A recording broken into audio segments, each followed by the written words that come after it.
تو سرکار کی اس حدیث نے بتلایا کہ نیکیاں کرو پر حسد نہ کرو ورنہ یہ کھا جائے گا۔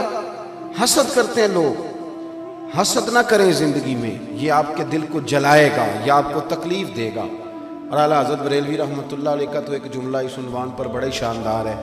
میرے اعلیٰ حضرت فرماتے ہیں حسد کرنے والا بندے پر اعتراض نہیں کرتا، وہ تو رب کی تقسیم پر اعتراض کرتا ہے، اللہ کی تقسیم پر اعتراض کرتا ہے کہ اسے کو دیا مجھے دینا چاہیے تھا۔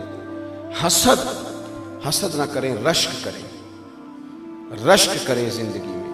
آپ اللہ کے حضور دعا کریں، یا اللہ کیا شان ہے تیری، اس کو دیا ہے، میں بھی تو تیرا بندہ ہوں، مجھے بھی عطا فرما۔ رشک کریں، اور رشک کا سبق دیا نبی پاک علیہ السلام۔ بخاری مسلم میں فرمایا دو لوگوں پر رشک کرو۔ رشک یا رسول اللہ کس پر؟ فرمایا ایک جسے اللہ مال دے، وہ صبح بھی اللہ کے راستے میں خیرات کرے، شام بھی اللہ کے راستے میں خیرات کرے۔ اور دوسرا وہ شخص جسے اللہ علم دے، قرآن کا علم دے، اور وہ صبح بھی لوگوں کو قرآن کا درس دے اور شام بھی لوگوں کو قرآن کا پیغام سنائے۔ رشک کریں، اپنی زندگی میں رشک کریں کہ یا اللہ تیرا کرم ہے نا، وہاں دیا ہے۔ دیکھیں نا حضرت عمر فاروق رضی اللہ تعالیٰ عنہ فرماتے ہیں کہ میں نے ساری زندگی کوشش کی کہ نیکیوں میں ابو بکر سے بڑھ جاؤں، پر مجھے رشک ہے کہ ان کا ہمیشہ پہلا ہی نمبر رہا، ان کا نمبر ہمیشہ رشک کرتے تھے، ہمیشہ رشک فرماتے تھے، اور اس رشک کے ساتھ ذکر کرتے تھے۔ کسی نے آپ سے پوچھا، عارف رومی علیہ رحمہ اس کو لکھتے ہیں، کسی نے پوچھا حضرت عمر سے کہ آپ کہتے ہیں کہ میں آدھا مال، ویسے آدھا مال بھی لے کے آنا بڑا مشکل کام ہے، کہ 2.5 زکوٰۃ دینی پڑتی ہے نا رمضان میں، تو 15 مفتیوں سے لوگ فتویٰ پوچھتے ہیں۔ ہاں جی، یہ بھی کہتے ہیں کہ تھوڑے سے میں نے پیسے بھی دینے ہیں، ابھی فلانا بھی مسئلہ ہے، 15 لوگوں سے مسئلہ، آپ ناراض نہ ہونا، میری چھوٹی سی رائے یہ ہے کہ زیادہ مسئلے پوچھتے اس لیے کہ کوئی گنجائش نکل آئے، ورنہ بات تو ایک ہی ہوتی ہے جو سب بزرگوں نے بتانی ہوتی ہے، پوچھتے رہتے ہیں تفصیلات میں۔ 50% دینا خاصا مشکل کام ہے، لیکن حضرت عمر کہتے ہیں میں لایا تھا 50%۔ توجہ ہے میری بات پر؟ حضرت ابی بن کعب نے کہا تھا حضور میں نے سارے پیسے اللہ کے راستے میں خیرات کرنے ہیں، تو سرکار نے فرمایا نہیں، چوتھا حصہ دو۔ حضرت ابو لبابہ نے بھی عرض کیا تھا حضور سارے دینے ہیں، فرمایا نہیں، چوتھا حصہ دو۔ ہاں، ایک ابو بکر صدیق ہیں جو سارے لے کے آئے تو میرے رسول نے سارے ہی قبول فرمائے۔ تو حضرت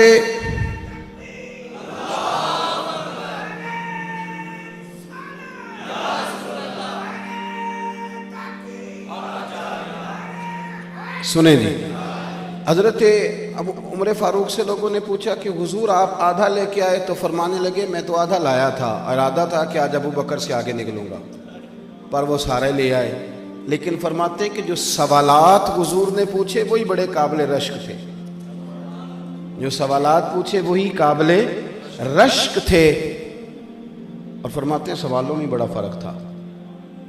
مجھ سے حضور نے پوچھا کیا لے کے آئے ہو، آپ نے غور کرنا ہے میری بات پر، کیا لے کے آئے ہو؟ تو میں نے کہا حضور آدھا لے آیا ہوں۔ مجھ سے پوچھا کیا لے کے آئے ہو، اور ابو بکر صدیق سے پوچھا گھر کیا چھوڑ کے آئے ہو؟ فرماتے ہیں ان سوالوں میں بڑا فرق تھا، اور پھر جواب دینے والے نے بھی جواب دیا حضور کی غلامی میں، تو یہ نہیں کہا حضور سارا لے آیا ہوں، یہ نہیں فرمایا میں کوئی لوارث تو نہیں نا محبوب، میرا گھر بھرا ہوا ہے، گھر میں اللہ بھی چھوڑ آیا ہوں، اللہ کا رسول بھی چھوڑا ہے۔ رشک والی زندگی گزاریں، رشک والی، اس طرح تو پھر آپ لکیر کے فقیر ہو جائیں گے، پیٹتے رہیں گے فلانا آگے نکل گیا۔ حسد جینے نہیں دیتا، تکلیف میں ہمارے گھروں میں زیادہ جنگ حسد کی ہے۔ وہ جیٹھانی صاحبہ کہتی ہیں کہ دیورانی نیا فریزر لے آئی ہے، گرمیاں بھی آئی نہیں، تو چاہے قرضہ اٹھا یا کسی کو لوٹ معاذ اللہ، لیکن مجھے نیا فریزر۔ یہ جو دوڑ لگی آپ کے ملک میں نا، بڑی غربت ہے، پریشانیاں ہیں، آزمائشیں، لیکن نئے ماڈل کا موبائل شارٹ ہو جاتا ہے مارکیٹ سے، پرانے ماڈل کا مل جاتا ہے، نئے ماڈل کی گاڑی شارٹ ہو جاتی ہے، اور نئی بکنگ کا معاملہ یہ ہوتا ہے کہ جس نے فٹافٹ لینی ہے وہ 2 لاکھ زیادہ دے کے لے لیتا ہے۔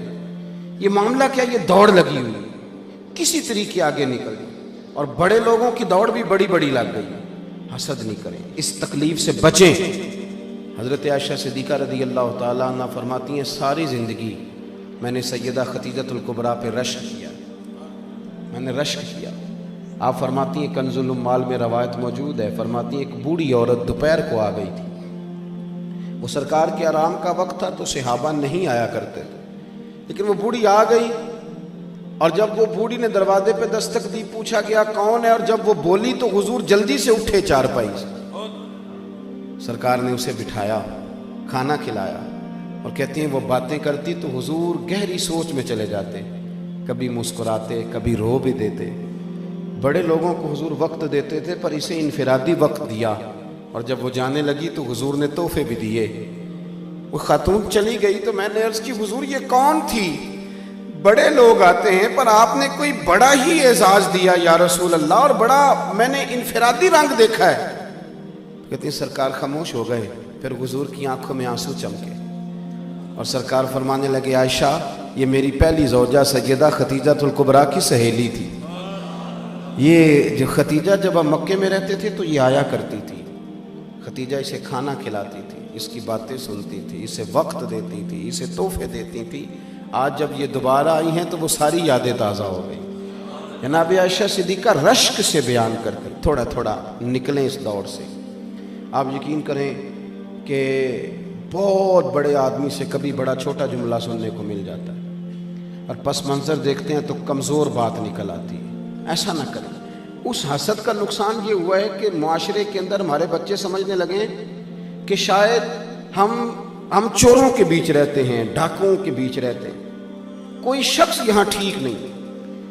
آپ کسی کا نام لے دیں کسی بچے کے سامنے، سیاستدان کا، لیڈر کا، فوراً اس کو تربیت دی جاتی ہے، چور ہیں سارے، چھوڑ مجھے جی فلاں پیر صاحب بڑے اچھے، وہ دکاندار ہیں سارے، وہ فلاں علامہ صاحب نے کل بڑی عمدہ بات، چھوڑ تو مولویوں نے روٹی روزی کا نظام بنایا۔ ہم نے بچوں کا یہ مزاج بنا دیا ہے۔ وہ ہلکا سا جو حسد تھا اس کو اتنا بڑھا کے بیان کیا کہ کوئی شخص اچھا رہا ہی نہیں۔ میں ملک سے باہر تھا تو ایک صاحب مجھے کہنے لگے پاکستان کا بڑا برا حال ہے، دینی حلقوں کا، غیر دینی حلقوں کا۔ میں نے کہا یہاں بیٹھے ہیں آپ کو کیا پتا ہو؟ کہنے لگے جی کیا کر رہے ہیں مدارس؟ میں نے کہا سنو، رمضان المبارک میں مسجدیں تھوڑی ہوتی ہیں، حافظ زیادہ ہوتے ہیں، حافظوں کو جگہ نہیں ملتی، مدارس کوئی کام نہیں کر رہے۔ طریقت میں ٹھیک ہے بڑی پریشانیاں آئی ہیں، لیکن اللہ کے فضل سے اب بھی ڈھیروں مرید ایسے ہوتے ہیں جن کی داڑھی سنت کے مطابق ہوتی ہے، جن کی پیشانیاں سجدوں کی لذت سے آشنا ہوتی ہیں۔ تو وہ شیخ ایسا ہے جو لوگوں کو ذکر و درود کی عادت ڈال رہا ہے تو یہ رنگ چڑھا ہوا ہے نا۔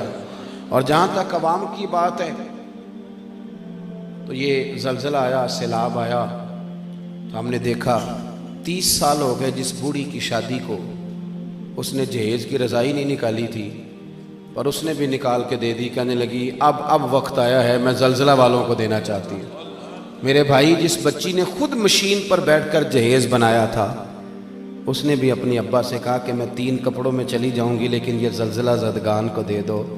ملت کے جوان جنہیں تم برا کہتے ہو، ایک بوڑھے کو 1 بوتل خون کی ضرورت ہوتی ہے تو 13 نوجوان سڑک پہ کھڑے ہوتے ہیں کہ ہم حاضر ہیں، اور پھر آپ کو کیا ضرورت ہے یہ کہنے کی کہ یہ وطن کسی چور کا اور کسی ڈاکو کا ہے؟ یہ وطن کسی چور کا نہیں، کسی ڈاکو کا نہیں، کسی سیاستدان کا نہیں، یہ وطن داتا علی اجویری کا ہے، یہ بابا فرید الدین مسعود گنج شکر کا ہے۔ کیوں آپ کچی پکی باتیں کرتے ہیں؟ آپ اپنی زبان پر تعریف لائیں تو صحیح، آپ بات کریں تو صحیح، مزاج نہیں۔ میں چلا گیا، یہ صحابے کے پاس قبر ہے شہاب الدین غوری کی، پتہ ہے آپ کو؟ اللہ کرے آپ کو پتہ چل جائے، آمین تو کہہ دیں، کیونکہ ان کا عرس نہیں نہ ہوتا، وہ سجادہ نشین کوئی نہیں اور گلہ شلہ کوئی نہیں، الا ماشاءاللہ، ورنہ بات بڑی بن جاتی، فوٹو پہ فوٹو لگی ہوئی ہوتی۔ شہاب الدین غوری، کسی نے پوچھا کہاں رہتے ہو تو کہنے لگے گھوڑے کی پشت پہ۔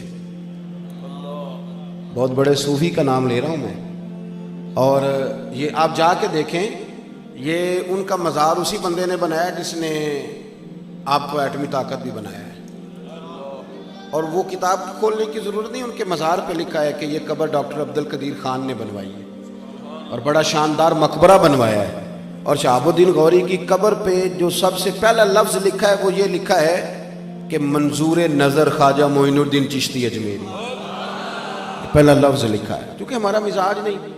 اور یہ بھی بات ضمناً آ گئی کہ دربار اسی بندے نے بنایا ہے جو آپ کو ایٹمی ہتھیار بھی بنا کے دیتے رہے، اور ڈاکٹر صاحب اور میزائل کا نام بھی گوری ہے۔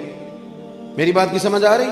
لیکن آخری شعر جو لکھا ہے ان کے لوہے مزار پر پڑھ کے میں تو رو پڑا۔ وہ آخری شعر لکھا ہے، اپنے بھی جس کو بھول گئے تھوڑی دیر میں، وہ مرد درویش دفن ہے اس مٹی کے ڈھیر میں۔ اپنے بھی جس کو بھول گئے تھوڑی، میرے دوستو یہ لوگ تھے جو اس وطن کے، اس دھرتی کے اصل وارث تھے۔ ایک تو زندگی میں حسد نہیں کریں، دوسرا نا جو جس مقام پہ ہے، ویسے بھی میں بیان آپ حضرات سے کر رہا ہوں، بزرگوں کے ساتھ نہیں، تھوڑا تھوڑا نا تکبر بڑھتا جا رہا ہے۔ ہم نا دوسرے کا وجود قبول کرنے کو تیار نہیں۔ اس چیز نے اتنی شدت پیدا کی ہے، اتنی شدت۔ میں صبح 11 بجے سے لگا ہوں اسی کام، انسان ہے نا جی، تو اگر 12 گھنٹے، اب یہ 11 بجنے کو ہیں تو 12 گھنٹے ہو جائیں گے، ہمیں مسلسل چل رہے ہیں، اور ابھی اس کے بعد ایک وعدہ اور نبھانا ہے۔ لیکن اس کے باوجود روز 15-20 لوگ ناراض ہوتے ہیں ہم سے، کہتے ہیں تسی بڑے ہو گئے ہو۔